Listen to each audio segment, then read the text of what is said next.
Ladies and gentlemen, welcome back to the channel. Welcome back to Three Things I've Learned. Why have I got the headset on? I'm not talking to anybody just now. I'm hearing myself. I can relax. I don't need to wear any headphones.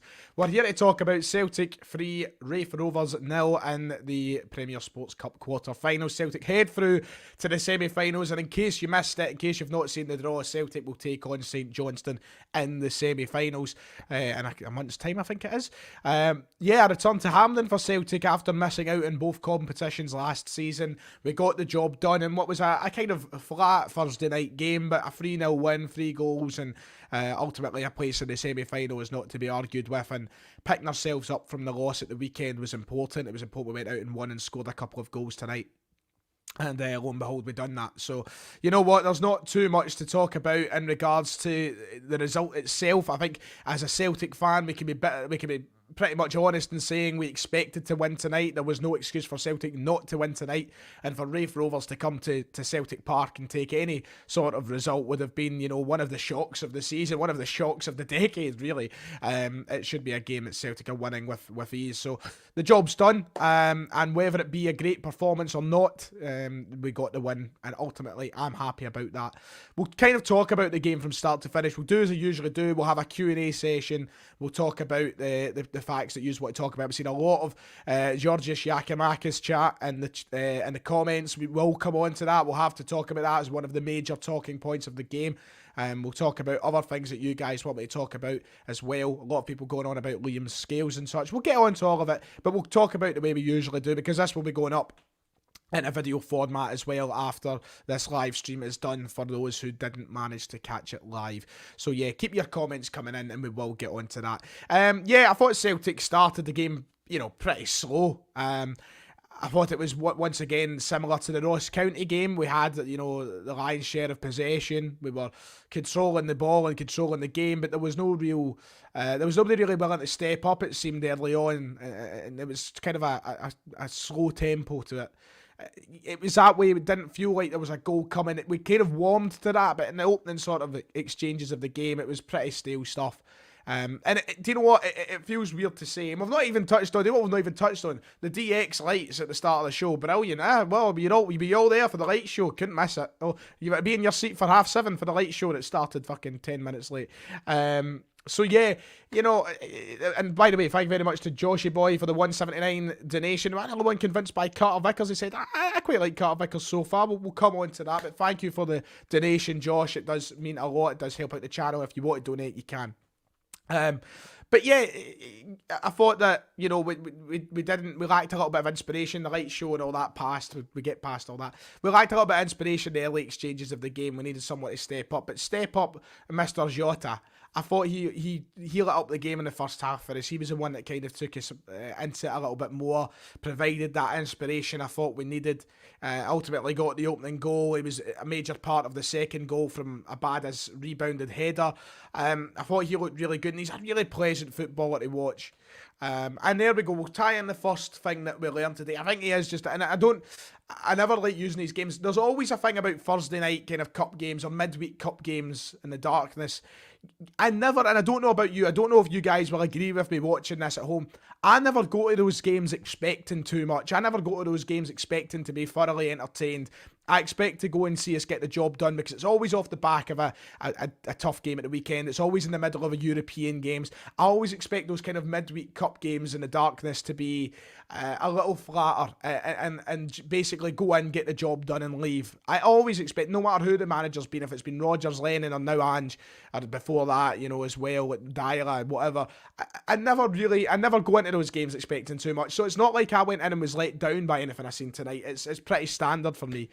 We'll have a guest in a moment, by the way. I see someone in the waiting room. But I thought Jota stepped up, grabbed the game for us in the first half, and he was the real kind of player to watch for me in the opening 45. And I like him. He's a real pleasant one on the eye. Everything about him really silky, and of course we don't want to read into things too much with it being against Raith Rovers. You know, you don't want to blow them up too much, but yeah, I thought Jota done a job for us in that first half, and that's what kind of opened the game for us. Half time, you go in, and and you're expecting more of the same second half. Start off well, really good strike from Turnbull, but then once again from that point on, as I said, I feel like they always do take the brakes off in these games. It's like they kind of conserve themselves a little bit. They save the energy for what they know is going to be a tough couple of games now.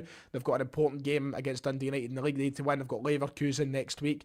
They do conserve themselves a little bit more. And also, when you look at the squad, the 11 that played the majority of that second half, I turned to Kieran Auld in that second half and I said, you know what? You look at that 11 on the pitch right now and you think, Christ almighty.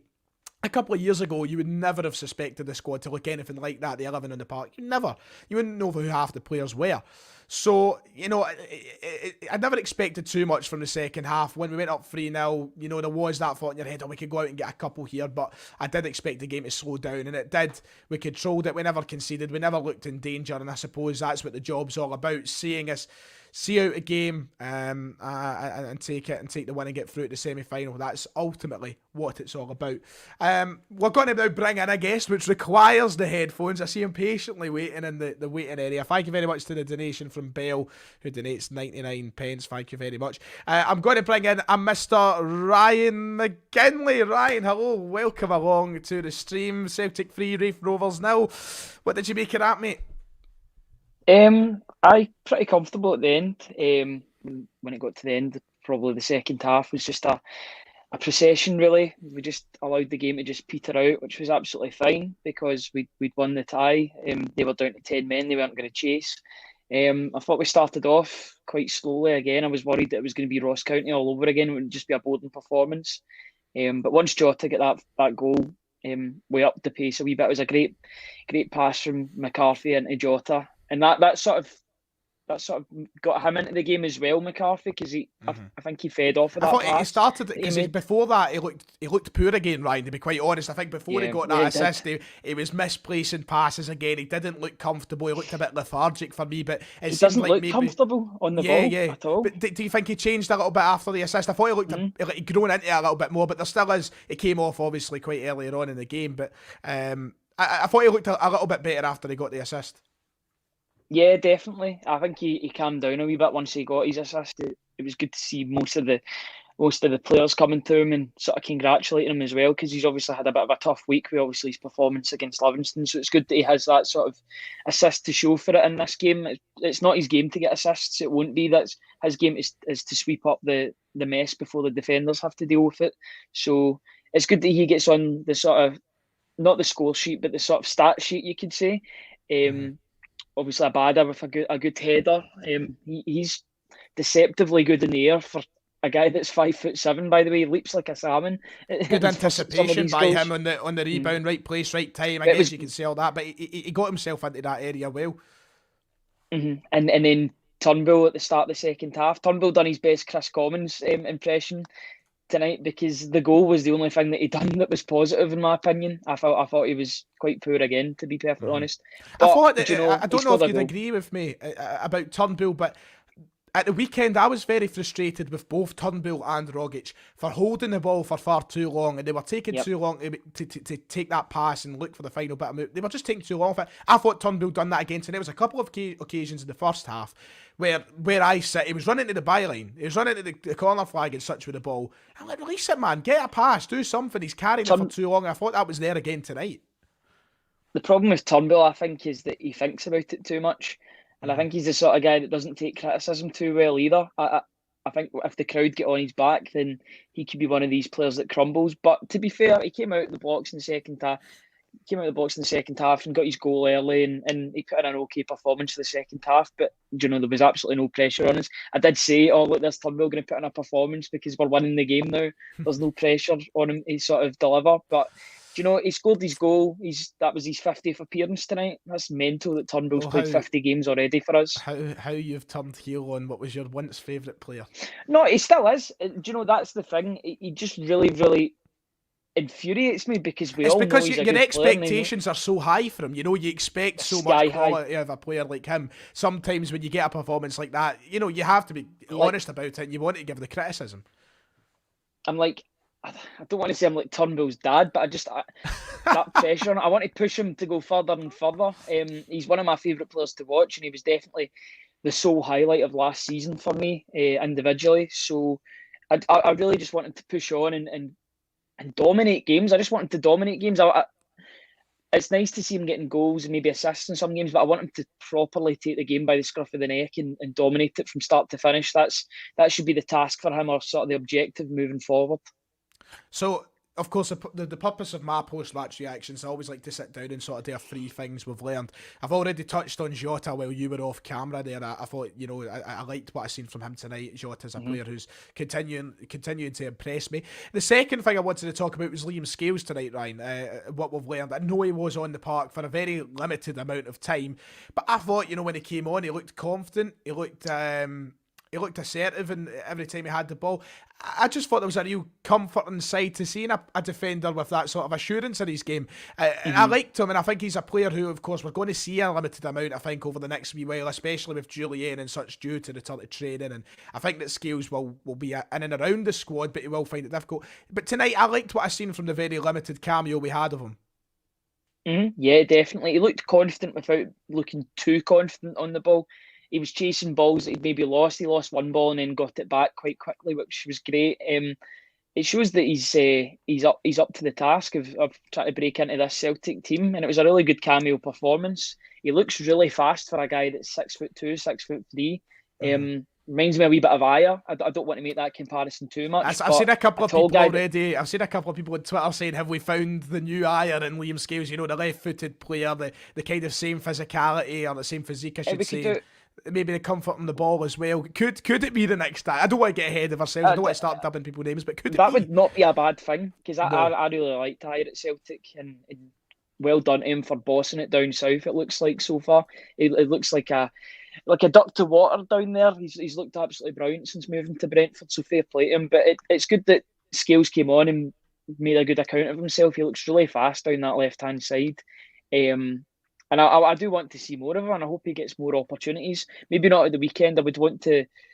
In fact, I don't even know what I would do in terms of the left back at the weekend. Now that I think about it, don't know if Bowley goes back in or Montgomery maybe plays, but at least we've got options.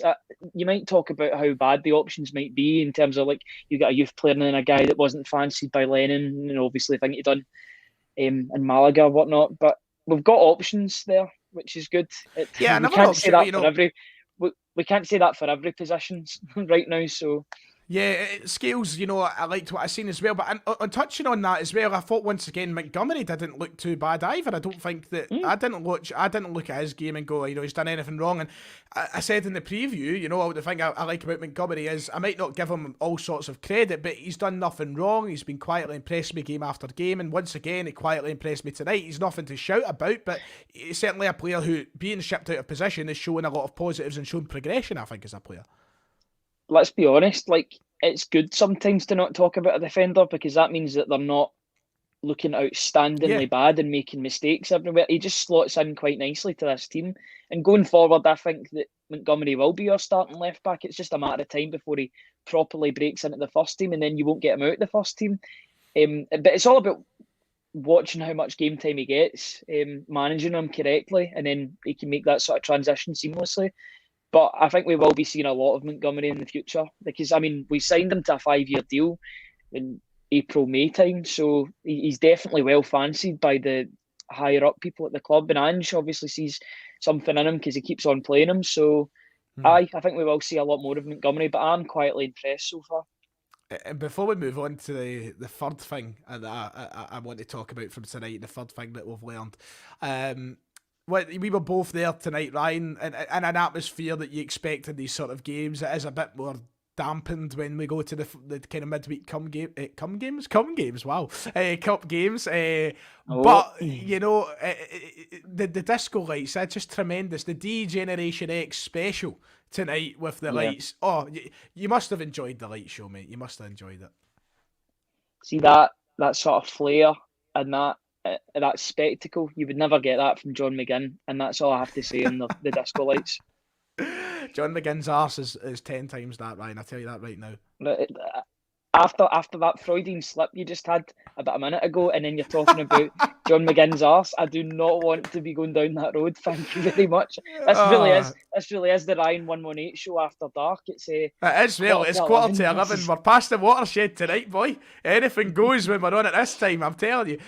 But the third thing that I want to talk about in terms of 3 things we've learned, it's not specifically in regards to what we've seen on the pitch tonight, but it seems that Celtic's transfer policy has signed players who we're never going to see, who are never fit, who are constantly riddled with injuries.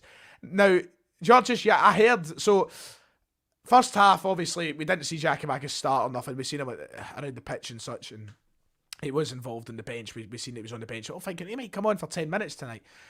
And then the second half, I put up a tweet and I said, you know, it would be nice to even see 10 minutes out of Giakoumakis tonight.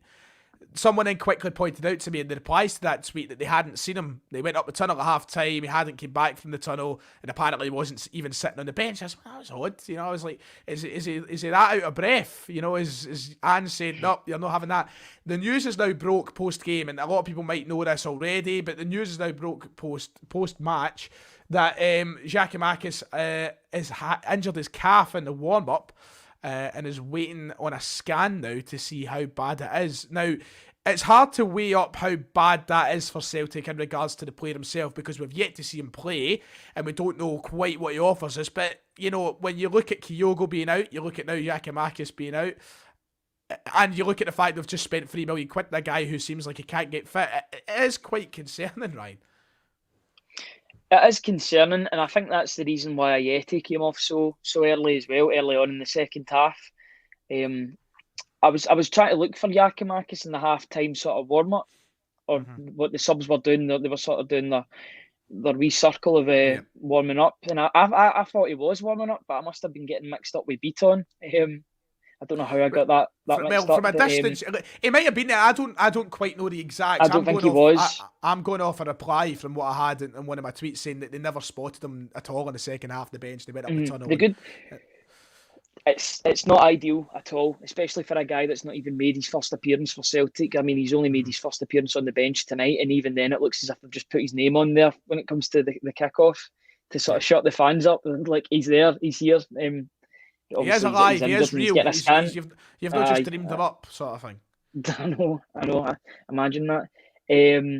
But the fact that he's going for a scan and calf injuries can be quite dodgy. So just hoping it's not too bad and that he's maybe only out for a couple of games. I get that he's not played any games, but you don't want him to be out for too long. You want him to start getting some positive momentum and being there, being an option on the bench, because we've only got one recognised striker at the moment here. It's a bit of a problem, and if Ayeti was to get injured anytime soon, then it would be an absolute nightmare. Who do you honestly play up front?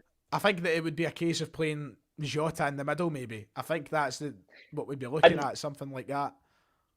I don't know if you've seen it as well, but Postecoglou said, I feel bad saying Postecoglou, Ange said that Mikey Johnson got injured in training as well. So that's another injury on him. I must admit, I am at my very wit's end now with Mikey Johnson. I mean, I've been vocal on this. You know, we touched on this last night. You know my thoughts on Mikey Johnson. I've never been big on him. I think he's gave us glimpses of a good player, but overall, I've never been massively impressed by him. But when you're now looking at, and we were talking. Remember last night, Ryan? You brought up the exact situation of what happened with Jordan Rossiter at Rangers.